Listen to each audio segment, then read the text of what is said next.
दोस्तों, कैलाश मानसरोवर को हिंदू धर्म के सबसे पवित्र स्थानों में से एक माना जाता है।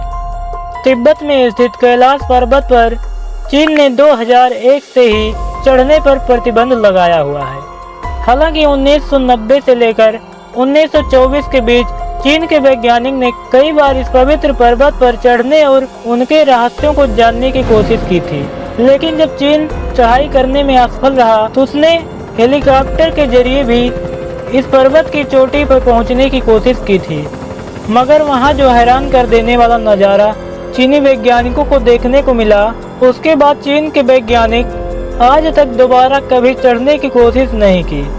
तो आज हम आपको चीनी वैज्ञानिक द्वारा कैलाश पर चढ़ने और हेलीकॉप्टर उतारने की कोशिशों से जुड़े ऐसे रहस्य के बारे में बताने जा रहे हैं जिनके बारे में पहले आपने कभी सुना भी नहीं होगा। सबसे पहले 1991 में चीन के वैज्ञानिकों ने जापान के कुछ वैज्ञानिक के साथ एक टीम बनाकर कैलाश पर चढ़ने की कोशिश की थी।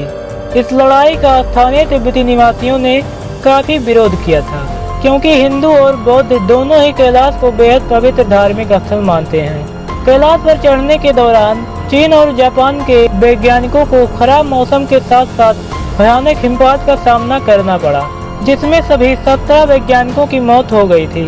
इसके बाद कहा जाता है कि चीन के वैज्ञानिकों ने हेलीकॉप्टर के जरिए भी कैलाश पर उतरने की कोशिश की थी, मगर ये कोशिश भी नाकाम रही। चीनी मीडिया रिपोर्ट के मुताबिक शुरुआत में वैज्ञानिकों को कैलाश के बेहद मनमोहक और सुंदर नज़ारे देखने को मिले, मगर जैसे ही वो ऊंचाई की ओर बढ़ते जा रहे थे, उनका सामना ऐसे खतरों से हुआ जिन्होंने उनकी रूह तक कपा दी।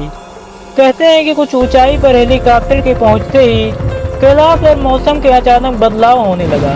भयानक बर्फबारी और हिमस्खलन होने लगी। वैज्ञानिक के मुताबिक हिमस्खलन इतने भयानक थे जिनके कारण बर्फ के बड़े बड़े टुकड़े अपने रास्ते में आने वाले हर चीजों को तबाह कर जा रहे थे। बादलों के बीच भयानक बर्फबारी लगातार हो रही थी और जबरदस्त बिजली की चमक हो रही थी। इससे हेलीकॉप्टर को कंट्रोल करने में काफी दिक्कत आ रही थी। ऊंचाई बढ़ने के साथ ही वातावरण में ऑक्सीजन लेवल भी काफी कम हो गया था, जिसके कारण हेलीकॉप्टर के इंजन अपनी पूरी क्षमता के साथ काम नहीं कर रहे थे। चीनी वैज्ञानिक के मुताबिक कैलाश पर्वत सभी दिशाओं में आकर मिलती है, जिसके कारण उन्हें भयानक दिशा भ्रम का आभास होने लगा। उन्हें सारे रास्ते एक ही ओर जाते हुए दिखाई देने लगे। जैसे जैसे वो उस पर्वत की ओर बढ़ते गए जिस पर आज तक कोई नहीं चढ़ सका, तो उनका दिल तेजी से धड़कने लगा और कमजोरी महसूस होने लगी। वैज्ञानिक के मुताबिक उन्हें डर लगने लगा और वापस नीचे आने के ख्याल मन में आने लगे। हालांकि इसके बावजूद वह किसी तरह से ऊपर बढ़ते रहे। कुछ और ऊंचाई पर पहुंचे, तेजी से बर्फीली हवाओं के बीच उनके हेलीकॉप्टर में खतरे का अलार्म बजने लगा। हेलीकॉप्टर के निवेशित उपकरण ठीक से काम करना बंद कर दिए थे। साथ ही फ्यूल की मात्रा बताने वाले उपकरण ने भी अपना काम बंद कर दिया था, जिसके बाद उन्हें तुरंत ही अपना मिशन बीच में ही रोककर वापस बेस कैंप पर आना पड़ा, क्योंकि किसी भी वक्त उनका हेलीकॉप्टर क्रैश होने वाला था। मिशन के फेल होने के बाद चीन ने कभी भी दोबारा कैलाश पर चढ़ने की कोशिश नहीं की।